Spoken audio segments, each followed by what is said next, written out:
now we have Dr. Jitin Chadha. Uh, Dr. Chadha is a very, very well-known educationist in India and globally.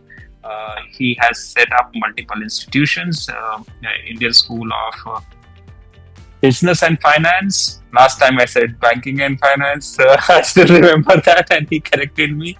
And then we have IIAD, which is one of the leading design institution. Now he is now setting up a university, a futuristic university, UDIT. We will be talking more about UDIT also. I think the purpose of this talk for next 30 minutes that we have Dr. Chadha here is, designing universities for problems that don't exist yet. And we have been, before I start, yes, I want to again inform the audience, this session is being recorded. We'll be putting it up on our YouTube channel. So just be conscious of that. This will be put on our YouTube channel in the month of June, like all our sessions we have just concluded our session 7. This is our session 8. So please be conscious of that. So, but yes, coming back to the subject, Jitin sir, you have been, we talked about this last time we met on a podcast. That podcast will be released in coming couple of weeks. By end of May, we will be releasing that. But I still want to have that conversation again. Universities were originally designed for industrial age careers. And today the world is changing faster than curriculum can keep up. And as a pro-chancellor and a founder of University of Design, Innovation and Technology, how do you even begin designing a university from problems that haven't even emerged yet? ये तो हमारी बात भी हुई थी. Firstly, Ankur, thank you for having me on your panel. It's a pleasure to be part of it, and I must give kudos to you having the stamina to do back-to-back sessions. Love it. You keep us inspired. People like you are just keep me inspired. Right. Yeah, of course, we had a very interesting conversation over the podcast, and looking forward for that to coming out. So I'm just going to recall the question that you asked. How do you design a university for for future? Yeah. पहले तो बात हो रही थी, we were talking about industrial era where you had the chalk and board. Teacher used to come, give us lecture, give us homework, assignments, clear an exam, pass. That's it, degree. You have a degree, you go to an employer, he will say, wow, this is the university that I really love. I was an alum from here, please join us. And the next 30 years, you are doing the same job. And today we are in a gig economy where people are really questioning, is it even worth going to an higher education institution? Now in the West, we are always hearing every month or two, we have this article coming out in The Economist or New York Times where they're talking about how Elon Musk is no longer recruiting graduates. He is asking for nobody with any degrees also can come and join my company in Tesla or whatever. And you have this Google and all these. So there's this undercurrent of now people also the exorbitant cost of education in the West. Then people are thinking, is it worth the amount of student loans that we are taking? And if the ROI is not there, there's this famous anecdote I want to share. I keep sharing this, that all the world Fortune 500 companies, the top 10, top 20 keep changing every 10 years, but the world's top universities don't change much. It is still for the last 70 years, it's still the same institutions. So there is no impetus or incentive for change. So these universities, Professor, I am part of the higher education system. I'm a faculty myself. So what is the impetus of, for me to change how I was teaching in a chalk and board to now this new gig economy where everybody seems to be on Instagram and everybody is talking about how AI is going to change Claude and ChatGPT and all these things. So please, sir, you are a visionary educationist. Please tell us how can we make sense of this world that we are living in now? Yeah, sure. It's a very interesting question. So I agree with you that universities are run like assembly line factories, and that's how they were conceived, probably 50, 70, 80 years ago. It's a very cost efficient and talent efficient way to run a university. So you take a business degree and then you divide it into multiple subjects, marketing, HR, finance, and so on and so forth. And then you get a teacher to teach each one of them. But in the real world, these problems don't come as subjects. They come as problems. And then you have to, in your head, combine all these things and address the business problem. And absolutely, it is about time where after 50 years or 80 years, some rankings in universities should change. Unfortunately, I think most of the universities still teach that way, and it is a challenge. But it wasn't very valuable then. It is certainly, according to me, completely not valuable today. Right? Uh, Learning a subject by heart and writing an exam, right, has very in gathering information has very little knowledge. It's talked about, and I think what Elon Musk and others are referring to is what they're referring to is if you went to a university implicitly, which taught you these subjects, and you learned and wrote exams, and you came to me, he has no much value to you. I think education is about creating experiences. Now, you could go on a backpacking trip somewhere in some part of the world, work in a village. That is also an experience, right? Well, the problem is that we only give credits in university for a classroom teaching experience. There are multiple ways to learn. And least interesting is a chalk and talk way. And I think it's way overdue that education institutes really need to change that. The problem is, I don't think everybody probably agrees on it. I'd be surprised if he doesn't, but nobody knows how to do it. Because you've got to tear apart, and especially established traditional universities, I'll talk more in the Indian context, I'm more familiar with that, is that you aren't going to overnight fire your entire faculty and say, what you've been doing for the last 30 years is irrelevant. Or everybody won't change, or they're not capable of changing.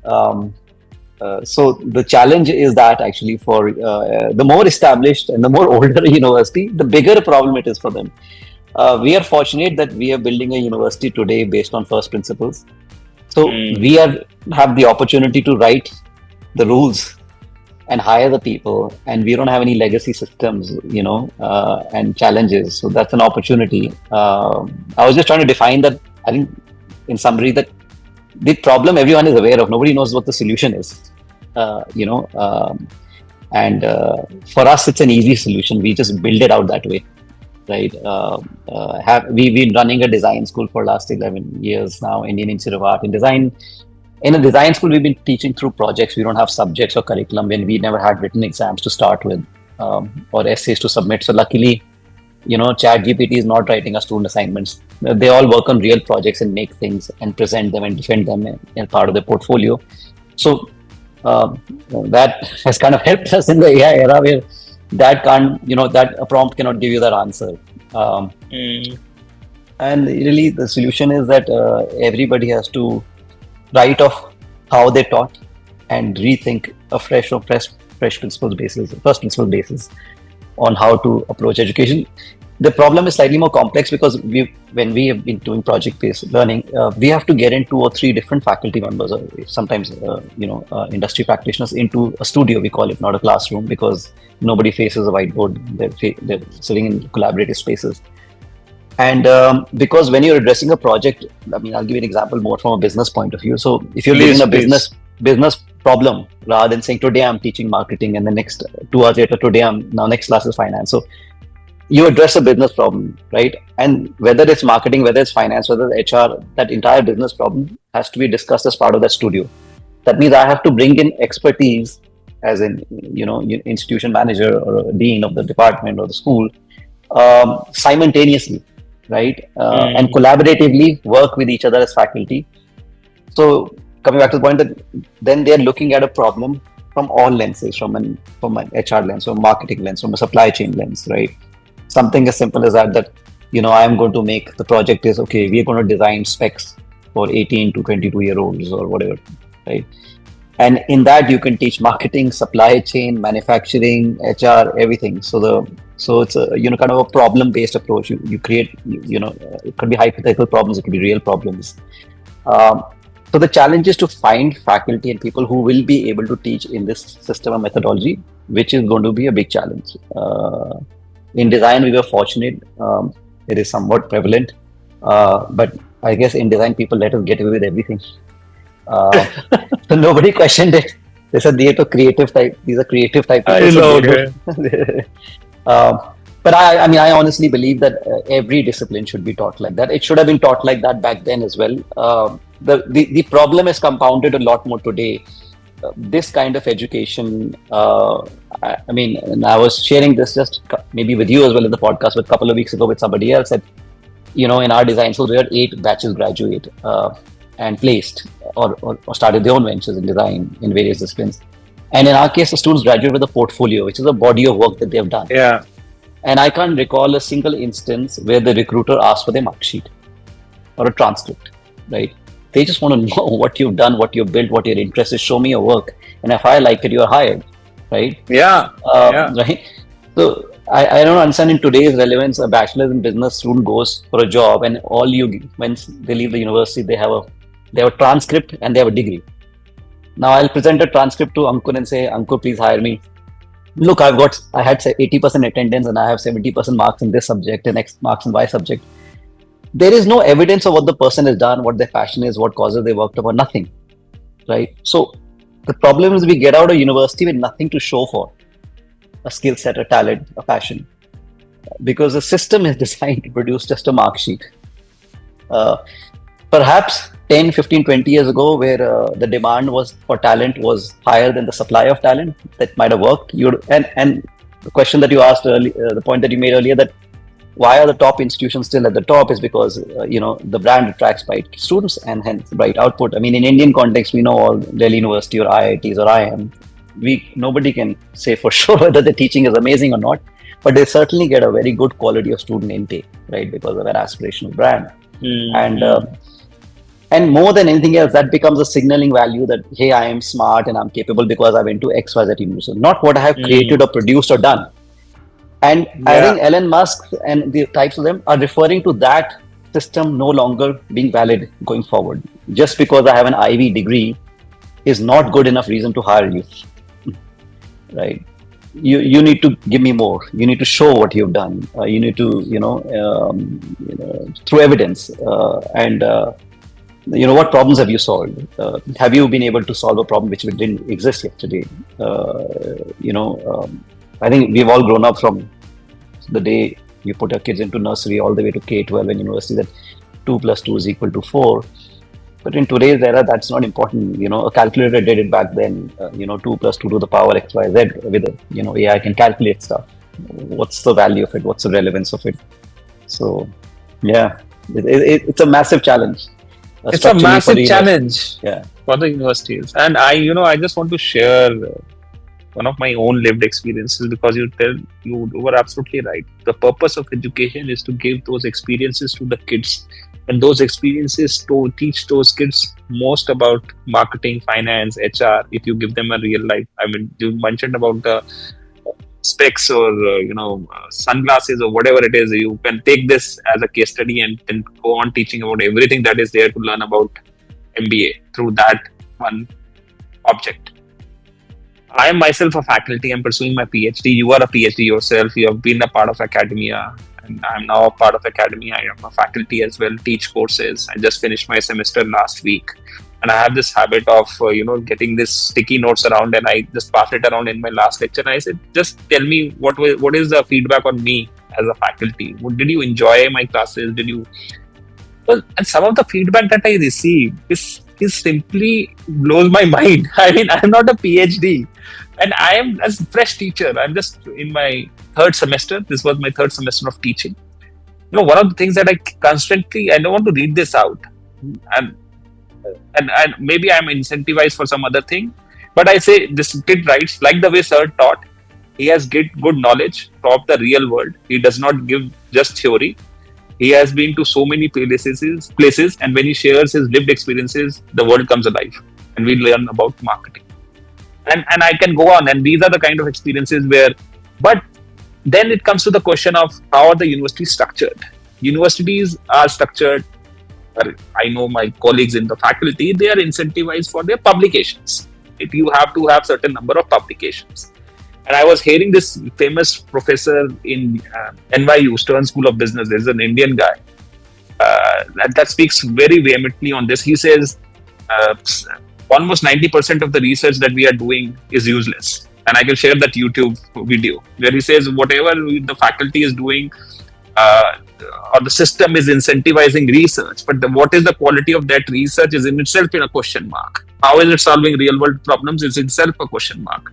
And then we are asking these faculty to go and teach to these UG kids, undergraduate kids. That for the faculty feels is a burden on them, because they are not being incentivized for being good in the class or bringing real world into the classroom. They are being incentivized for publishing papers. His promotion is based on that, not based on whether the kid is going to go out. And that's why probably all the universities have remained the same for so many years, because the incentives in place. So the idea that I was reading an article, I forget, last week, where it was said that let there be teaching universities, and that there be research universities where research will happen, and then you have teachers where teaching will happen. And that, I think, that is the world that I think we are moving towards. And you mentioned design, and design being creative people, और ये अपना ही करते हैं, वो इसलिए भी है क्योंकि डिजाइन मेरे हिसाब से रियल वर्ल्ड में जीते हैं, और वहां पे तो उनको बना के दिखाना ही है कुछ ऐसा subject. So my whole own experience of being a faculty and then getting these compliments on how you are I'm fantastic because I bring the real world in the classroom. I sometimes Everybody wants to do that. Every faculty would love to do that. Every faculty would want to bring the real world into the classroom. They would want their kids to prosper, but they are not being incentivized for that system by the powers that they may be in. Today's top 200 universities, any ranking, I don't know if they have a criteria of how many students are happy with your courses, or are going into the saying that they are getting real world experiences in the classroom. What is your take as a university founder? Now you have third university. I know you are setting up a fantastic institution yourself now in Gurgaon, and the thought of connecting it to the community through a community center, that the plan that you shared with me is fantastic thought, that you want to already work with the real world and not build in a silo and just telling यहाँ design होता है, फिर 3-4 साल बाद कोई placement के लिए बुला ही लिया जाएगा, उसको बोला जाएगा कि ये प्रोडक्ट रेडी, आप ले जाइए इसको. तो आप please sir, if you can talk about this. Yeah, I couldn't agree more, Ankur. The challenge, and actually we are facing that challenge. And I've worked at the London School of Economics in my previous for a very long time, and I had a very frank conversation with some of the professors there. They said, we are interested in research. Teaching is a chore. Yes. And so I asked the senior management LLC, I said, what revenue do you guys produce from research? So 80% revenue comes from tuition fee. I said, then why don't you serve the people you're charging the money to? Absolutely. This is what absolutely this boggles my mind. I mean, and this is a problem that all the ranking and rating agencies need to really look at, is that then go and join a research think tank, right? Because you're charging money from students on which your salary and the institution runs, and they are second priority, which I think we are robbing the students to start with. And also so for example, I'll give you the problems we're facing. Like, especially in design, we have some amazing teachers, and they have to now fit into the university system. They don't have PhDs. Nobody has a PhD in design. And I don't, and I have done a PhD, and according to me, doing research on a very narrow topic has no correlation how you deliver teaching in a classroom. I've never seen any correlation, right? Absolutely. So this regulation of ours, including UGC regulation and the NAC accreditation and all those things which drive incentives, that now where do I find people with PhDs, but then I actually need practitioners to teach. So we ourselves are in a dilemma at the moment. We were very excited to become a university, and we realized, we have to deal with this problem. सही बात है, क्योंकि system ऐसा है. Now you have to fit into the system because you're coming under the ambit. So I think the regulators and as well and ranking agencies are 100% part of this whatever system which is completely defined. Most of our amazing faculty do not have PhDs, and we have no reason, and they're loved by students, right? So one is there is a system which needs to adapt to the new reality. Right, and maybe the teaching and research institutions, which government, I also remember hearing a proposal about it. I haven't seen that gone through, but maybe that makes more sense, right? And their research is getting funded through students' tuition fees. Absolutely. And this professor in NYU also talks about this, that the faculty, even in NYU, and he talks about it openly. He says, my colleagues treat undergraduate students as second-class citizens because they are just say these are headache. I mean, my only thing is research, but what is that research leading to? Nobody wants to question that. So I think absolutely correct. Yeah, absolutely. And I think, like you said, that students enjoy your class because you bring some real challenges and real world problems to them. They can relate to them.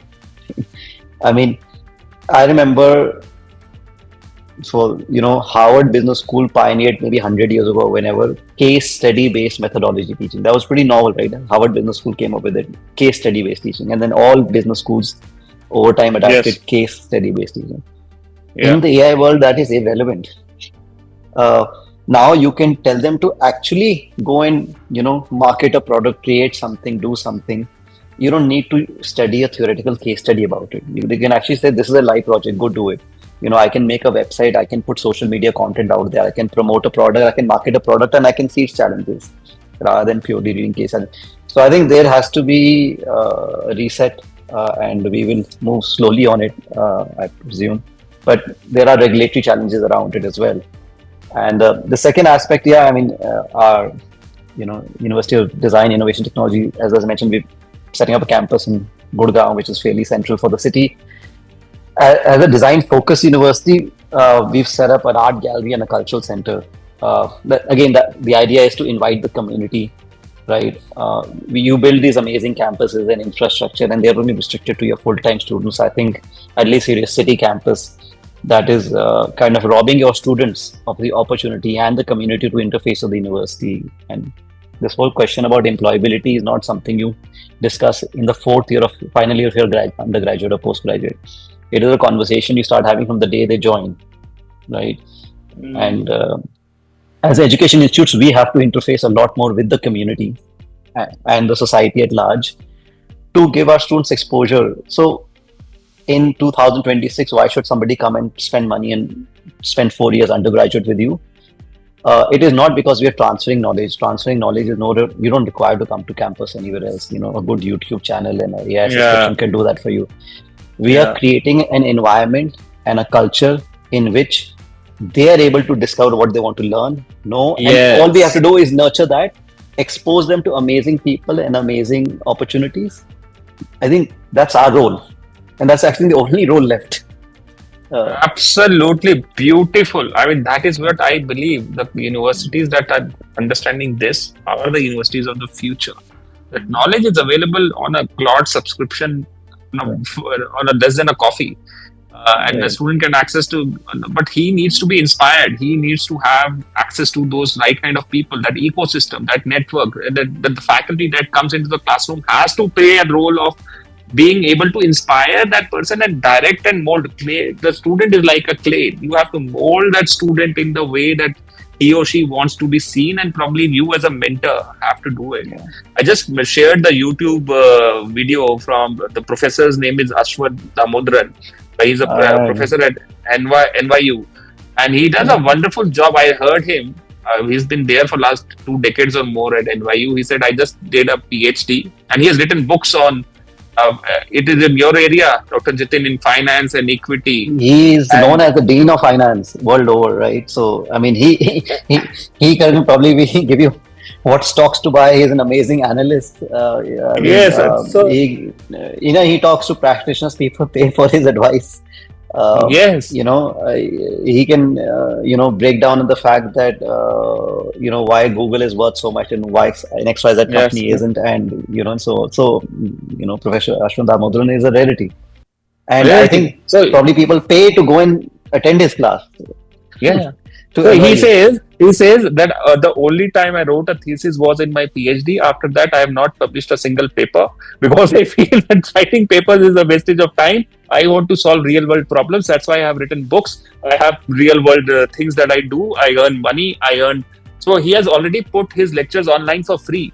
He says, not now, since 1986 or 87. He said, I started doing this when I joined NYU. And I said, why are we just restricting NYU classroom to only few students that can make it to my classroom? I want to share it with them. So, I mean, those are the kind of faculty members that opened my mind. And I'm like, okay, wow, this guy exists.